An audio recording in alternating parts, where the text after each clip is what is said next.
This is a class on what's called Lam Rim. This is a Tibetan term, Lam Rim. This is a class in Tibetan Buddhism, in case you were wondering. You're right. Not car mechanics, or and one of the features of Tibetan Buddhism is that there is a set of texts known as the Lam Rims. There's about 7 major ones, and we're studying the shortest of them. The shortest, the mini Lam Rim, the shortest Lam Rim that I think there is, written by Geshe Papa, who's the founder of the lineage of the Dalai Lamas, which is the lineage I mean. The Dalai Lamas, we're on our 14th one, all go back. The first Dalai Lama's teacher was Geshe Papa. Okay, so he's our kind of teacher, original teacher in this lineage, and he wrote a baby bear, mother bear, and papa bear Lam Rim. And where's the baby bear one? And then he wrote the mother bear one, and then he wrote the Lam Rim Chenmo, which means Chen means big. So that Lam Rim takes 3 volumes. That's 3 volumes in English translation. So we're not studying that one, fortunately. That would take a little longer than 9 class times to get through. We're studying the Cliff Notes version. Okay, you know Cliff Notes? Monarch Notes? Do they still have those things? So you don't actually have to read the novel, you just read the Monarch. Saved me in college, I'll tell you what. Right? Lam Rim means steps on the path. Lam Rim, steps on the path. And what this term means is that there are a series of interrelated steps that will take you from the life that you're leading now, mostly, which is, confused, suffering, anxious, fearful, unhappy, to a completely different life. And that's the goal. The goal is to get to a completely different life. So just put an opposite before all those things I just said, those adjectives.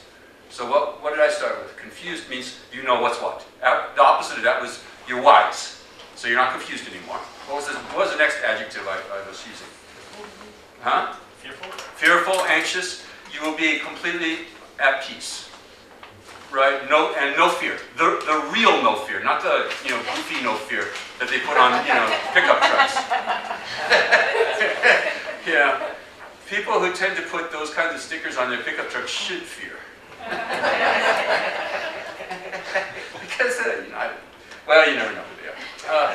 But anyway, when you achieve the goal, you will have no fear.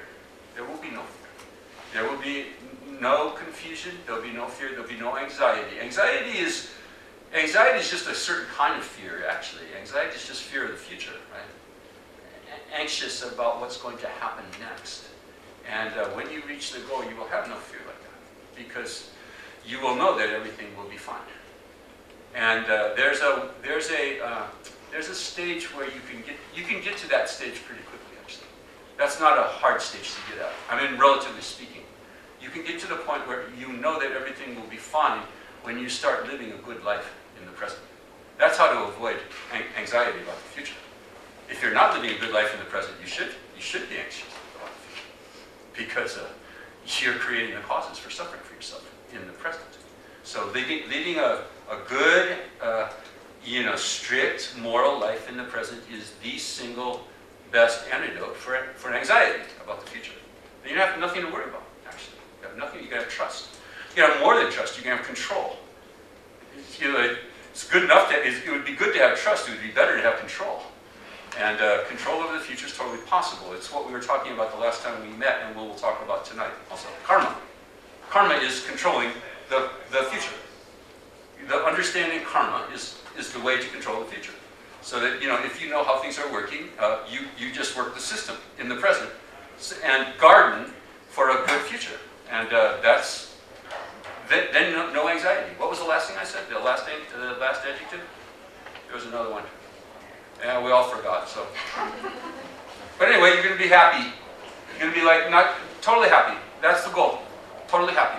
I think that was one of them. Unhappy? Not? Unhappy? Yeah. And not just a little happy, okay? Totally happy. Ecstatic. Sometimes they use that word ecstasy, and then, I grew up in the Christian church. I grew up as a Baptist, and we never used the word ecstasy in the church. As far as I know, if at all, they said, like, you know, don't do that, don't have that. You know, if they used it at all, they said, oh, you shouldn't have that. You know, but that's the goal of every religion. The goal of every religion is to bring you to a perfect state of happiness, bliss, bliss, ecstasy, ecstasy, ecstasis comes. You know, stasis means a standing or a place, and ex means you're out of it. So when you are in ecstasy, you are out of your ordinary self. You're out of your ordinary place. Okay, and so that's the goal. You're not going to go to heaven or achieve enlightenment or Buddhahood as you. That would be just, you know, or eternal life, right? As you. Eternal life as you would be kind of a hell, actually. You're going to go to eternal life as a person in ecstasy, as a person in bliss. So it's not just eternal life, it's eternal life in bliss. Outside time. Outside time. This is the goal of all religions, is to get off the wheel of time, and which is permanent, means permanent. Transcending time means, you know, eternal. And in perfect bliss, and perfectly happy. And the Lam Rim is the roadmap to bliss. You call it the roadmap to bliss. You call Mapquest to bliss. It's the Mapquest to bliss. Do this, do this, do this, do this, do this, and then you're in bliss.